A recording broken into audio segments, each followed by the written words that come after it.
Middle east में जारी जंग और भीषण हो गई है। अमेरिकी राष्ट्रपति ट्रंप के बयान के बाद जंग अब नेक्स्ट लेवल पर पहुंची है। अमेरिका और इजरायल अब मिलकर ईरान को टारगेट कर रहे हैं। राष्ट्रपति ट्रंप के भाषण के बाद गुरुवार को अमेरिका ने ईरान के सबसे बड़े ब्रिज B1 पर अटैक किया। इस हमले में 8 लोगों की जान चली गई, जबकि 95 लोग घायल हुए हैं। ये सभी लोग आम नागरिक हैं जो नेचर डे मनाने के लिए अपने घरों से निकले थे। अमेरिका ने यह स्ट्राइक करके ब्रिज के बड़े हिस्से को उड़ा दिया है। अमेरिकी राष्ट्रपति डोनाल्ड ट्रंप ने खुद इस हमले का वीडियो जारी किया।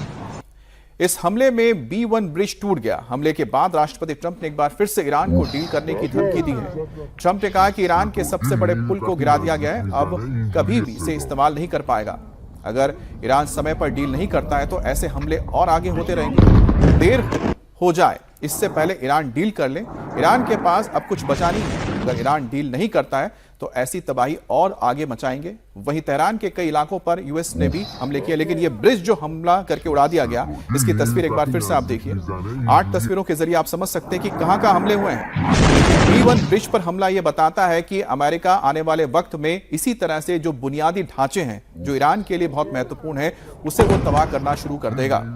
अमेरिका ने ईरान की एक मिसाइल लॉन्चिंग साइट पर भी हमला किया, वहीं ईरान ने भी जवाबी हमला किया। ईरान ने इजरायल के कई शहरों पर बैलिस्टिक मिसाइल से हमला किया है। ईरान ने इन हमलों को लेकर जो आंकड़े वो भी जारी किए हैं।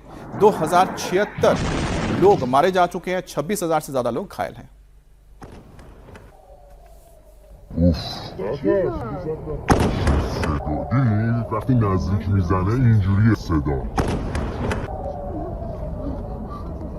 और ये B1 ब्रिज है जो करज और तेहरान को जोड़ता है।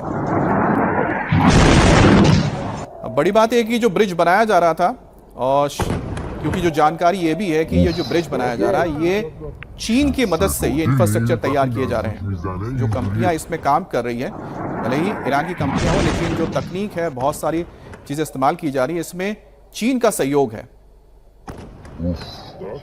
अब ये बहुत ही महत्वपूर्ण ब्रिज था जिसे धमाका करके उड़ा दिया गया।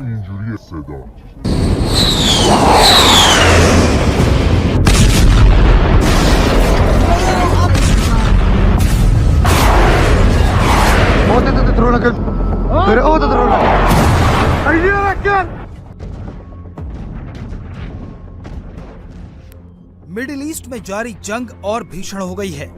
अमेरिकी राष्ट्रपति डोनाल्ड ट्रंप के भाषण के बाद अमेरिका और इजरायल ने ईरान पर हमले तेज कर दिए हैं। गुरुवार को अमेरिका ने पश्चिम एशिया के सबसे ऊंचे पुलों में से एक ईरान के B1 ब्रिज पर एयर स्ट्राइक की। ये हमला इतना जबरदस्त था कि ब्रिज बीच में से टूट गया। हमले का वीडियो भी सामने आया है, जिसमें अटैक के बाद ब्रिज से धुआं और आग की लपटें उठती दिख रही हैं। इस हमले में 2 लोगों की जान चली गई है। कई इलाकों में अंधेरा छा गया है। ईरान के बड़े इलाके में बिजली गुल हो गई है। ये ब्रिज राजधानी तेहरान को पश्चिमी शहर करज से जोड़ता है। ये मिडिल ईस्ट का सबसे बड़ा पुल बन रहा था। इसे बनाने में करीब 400 मिलियन $, यानी 37,000 करोड़ रुपए से ज्यादा ईरान ने खर्च किए हैं। ये पुल 1050 मीटर लंबा है और इसमें 8 हिस्से हैं, जिनमें से 176 मीटर लंबा एक हिस्सा और 136 मीटर ऊंचे खंभे शामिल हैं। हमले के बाद B1 ब्रिज की तस्वीर सामने आई है। उसमें साफ दिख रहा है कि हमले के बाद ब्रिज 2 हिस्सों में टूट गया है। हमले में ब्रिज का बड़ा हिस्सा डैमेज हुआ है। इस हमले के बाद राष्ट्रपति ट्रंप ने एक बार फिर ईरान को डील करने की धमकी दी है। ट्रंप ने कहा है, ईरान का सबसे बड़ा पुल गिरा दिया गया है, वो अब कभी इस्तेमाल करने लायक नहीं होगा। अब ऐसे हमले और आगे भी होते रहेंगे अगर ईरान समय पर डील नहीं करता। देर हो जाए इससे पहले ईरान डील कर ले। ईरान के पास अब कुछ नहीं बचा है। ईरान का सबसे बड़ा पुल ध्वस्त कर दिया गया है। अगर ईरान डील नहीं करता तो ऐसी ही तबाही और मचाएंगे। ट्रंप की इस धमकी का ईरान ने भी जवाब दिया है।